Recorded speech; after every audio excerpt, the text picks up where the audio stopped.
The fairy, named Tinkerbell, watched from the trees, perched on a tiny sapling branch that quivered underneath her slight frame.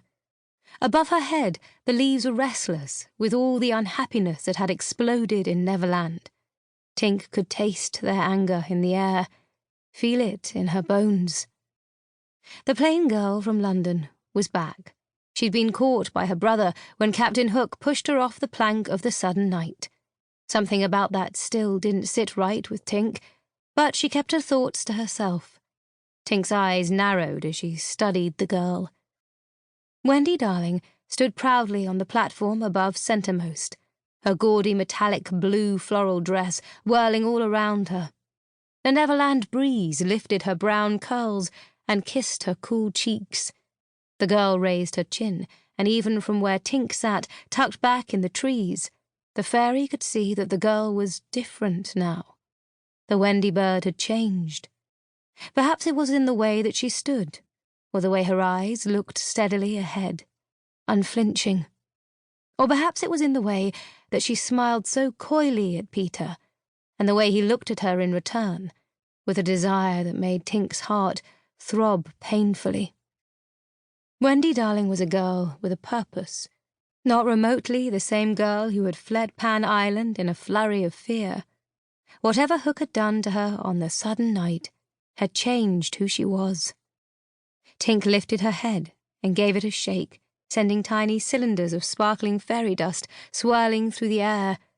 Wendy Darling even smelled different.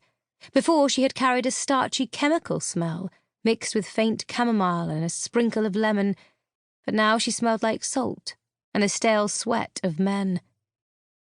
Peter, on the other hand, smelled like a flower's first breath. He was so beautiful that sometimes Tink could barely stand to be near him. She loved the red flames that flicked through his curly hair, his dark eyelashes against his olive skin, and his emerald green eyes. As he stepped toward Wendy, Tink could see her magic curling off his skin like tendrils of white smoke. She watched delightedly as Peter berated Wendy in front of the crowd. But it was short-lived, as his tone changed from one of cruelty to one of lust. The immortal boy, bound to her in unfathomable ways, began to crow about how Wendy had returned because she was in love with him, about how she had returned to be his queen. These same words Tink had so longed to hear spoken to her in whispered, reverent tones. Each syllable tore jagged rips into her heart.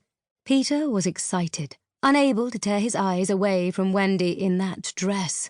Tink could hear his heart hammering against the walls of his chest as loudly as she could hear every quiet whisper on Pan Island. Jealousy raced through the fairy, making her magic glow white-hot.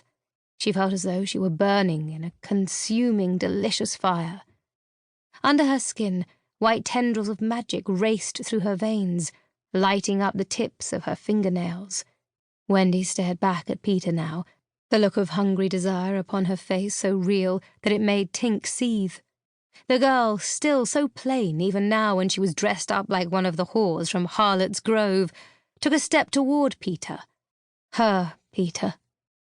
Before Tink had a chance to catch her breath, Wendy kissed him, her lips pressing against the lips Tink loved as the Lost Boys exploded into cheers. The tree underneath her feet gave a shake at her unhappiness, and Tink felt herself swirling down into that familiar darkness, the safe place, the place where Peter loved only her, the place where Peter didn't hurt her. Underneath the ragged shroud Peter made her wear, her wings beat furiously.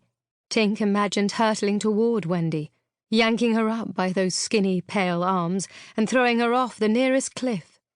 It would be immensely satisfying to see the fear in Wendy Darling's eyes when she saw what a fairy could really do. And yet, Tink remembered that day when Wendy had washed the wounds that Peter had given her.